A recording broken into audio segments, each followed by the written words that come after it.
with the face of evil, I think this season of Doctor Who got off to its start. Again, I mean, A Deadly Assassin is like a show unto itself. It's a very significant show for overall Doctor Who lore and Time Lord lore and all that good stuff. And elements that you can just go through over and over again. I mean, I even forgot to mention they acknowledged that the Doctor had been a part of this rather important class of Time Lords. They had different classes of them.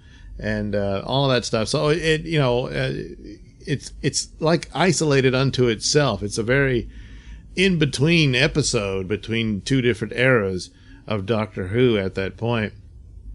And so it works very well. Face of Evil, we get back into adventure as the Doctor goes, as he's just wandering around and stumbles into one adventure after.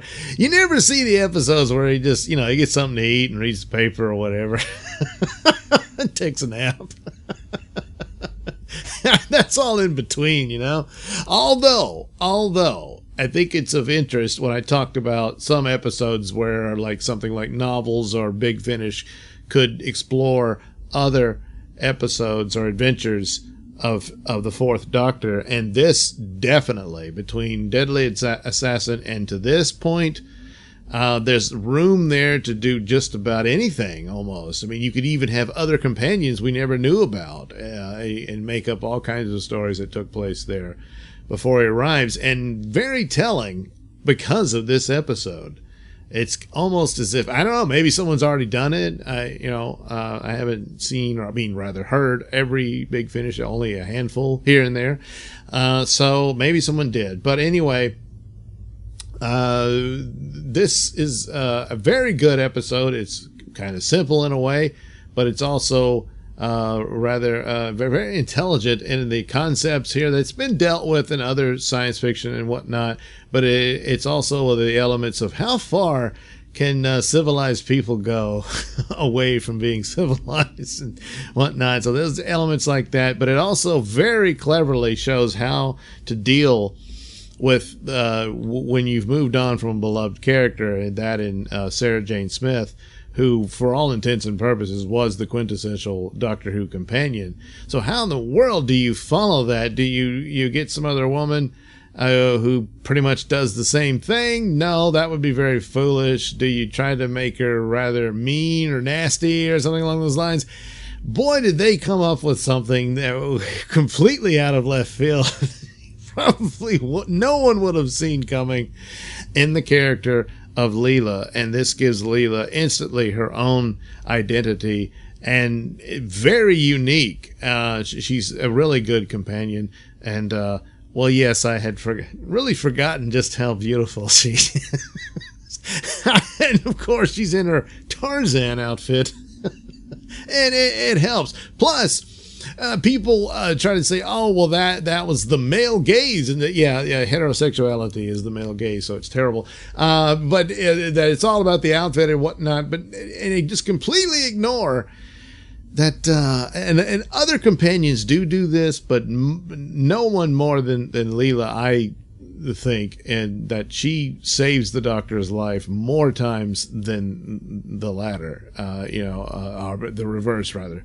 And more times than not, even though the Doctor keeps pushing this pacifist philosophy, even though circumstances push him away from it, but he keeps pushing it more so with Leela than anyone else because of, well, just how brutal she can be. But gotta admit, more times than not, I'm with Leela on these. A lot of these guys had it coming.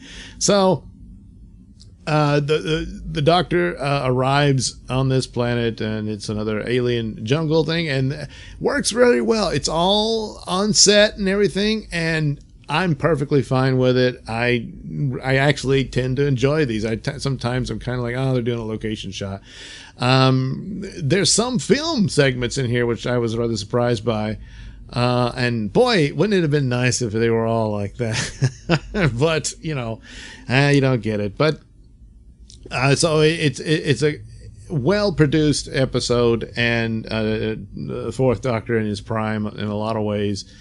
And we're introduced to this curious element here where ultimately the big surprise is, you got what seeming savages running around in their Tarzan outfits, but the outfits are actually derivative of old spacesuits and whatnot, and a lot of their elements of their little camp or what have you, the site, is all this technological bric-a-brac of leftover from some sort of astronauts or what have you. Well, it turns out they're the descendants of some lost space exploration team, and the Doctor is aware of this. He's not quite sure what the story is, but it's one of these things where you ultimately come to the conclusion that something terrible happened to this crew, and their children they came to the descendants of them, and they just went completely, Lord of the Flies on them. And it doesn't take much, so you have to assume the original astronauts must have died, and these kids had to follow them. And then a couple of generations down the line, you've got this whole other culture based completely on misunderstanding of what's going on, to where they're worshiping a deity. It's a voice they hear, which is transmitted, mostly to their high priest. This voice is transmitted through the radio signals. That's communication. Turns out it's from the ship that crashed, and they've separated into two tribes, the Tesh and the Servatim. And it turns out Servatim is actually a messing of the letters, sort of like V'ger in Star Trek the Motion Picture, which is really Voyager. But they were the survey team, and they went out to explore the planet, and there was this separation that happened. The Tesh are actually the technical team who stayed on the ship, and they've separated and become these two different tribes, and they're both in belief of their some sort of religious orders. They're both think they're worshiping the same god. Gee, crazy, huh? How did that happen? Xoanin is the name of their god, which is actually, yes, a computer. We do see that in science fiction a lot. And the spaceship has managed to keep itself, create a barrier by manipulating time that just pushes time either forward or backward. I can't remember. Just a few seconds, but as a result, it's out of shift, and so the server team can't penetrate it to attack their enemies, the Tesh, who they believe is keeping Xoanin captive. Not much of a god if he can't free himself from a tribe. But nevertheless, there you go. Now, the Tesh are a bit interesting, because when you finally meet them and whatnot, they don't seem to be as far away at first from their technological ancestors, and yet they're just as lost as the servant team. But they've developed some sort of telepathic abilities and whatnot. Not sure how that would have happened unless there was some original telepathic ability within this race of people who crash landed there. But Xoanin, who is that? Well, it's the computer, of course, but why is Xoanin creating this religion with these people and all this sort of stuff? And why do the people of the tribes think the Doctor is the evil one? And the evil one is supposed to be the sort of the Satan of their religion, who has captured Xoanin and apparently is in league with the Tesh, or they believe the Tesh follow the evil one, but the Tesh said no, we follow Xoanin, and they're no, we follow. But as indicated by this giant sculpture of the Doctor's face on the mountainside, gives you a clue as to what's going on. And the Doctor's like, oh, well, I guess I've been here before. And that's a very telling thing. When was he there? It's not John Pertwee's face, it's not Troughton or Hartnell. It's Tom Baker's face. So this means the fourth Doctor had been there. But even in his own statements, this is something that happened a long time ago, even for him. So he's kind of like, oh, yeah, oh, now I remember. And he starts recalling what he did. This was this ship that was in trouble, and he felt he repaired their computer by using the brain patterns of his own mind. And but he's clumsy and whatnot, and he forgot to erase his mind print from the machine. So as a result, Zoannon developed a multiple personality disorder, and so quite a lot of times it's Tom Baker's voice you hear in Zoannon's voice, and so that explains it. But this certainly calls for what I said, that there's this sort of gap here, an opportunity of other stories between Deadly Assassin and The Face of Evil.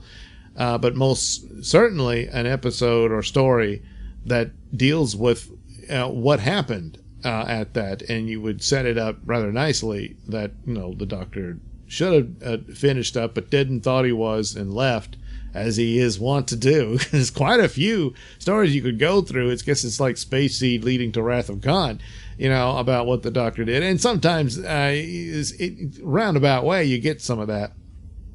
But here, this is just some lost, untold tales of Doctor Who. And as a result, you get Face of Evil. So there's a lot of, the usual daring do and whatnot. The Doctor gets trapped, on and on and on. But in a lot of ways, even though he does save Leela, but she's a very heroic character, a very strong character, and a fascinating and very clever approach to a new companion that's drastically, radically different from the previous one, and just brilliant, really. Today just running around in circles, not knowing what to do, just checking off boxes and whatnot. Here, just very, very clever. And I don't know, I mean, a lot of people just write off Leela as the girl in the leotard, and that's just not fair. That's not paying attention. Yeah, she's sexy, and I noticed that, and I've seen how pretty she is, and I like that. But at the same time, I'm capable of recognizing what she brings forth to the story, and it's very well good. And this is a well-rounded character, and people who just want cheap little points, besmirch her like that, are the ones that are treating her unfairly. And so this is quite a good companion. So very good episode. And rolling right along to the golden age of Doctor Who. All right. Thank you for watching and listening. Why not like and subscribe, and check out that link description below. That'll take you to my mini stores that have plenty of goodies for you. Hats, mugs, stickers, posters, all that goody stuff. Plus, you can head over to indieplanet.com and pick up a copy of my comic book Night Night. Oh, yeah. Plus, you can also catch my podcast, Mr Nailsin Show, over at RadioMisfits.com. And you can also watch my videos on my channel at BitChute. That's the Mr Nailsin channel on BitChute.com.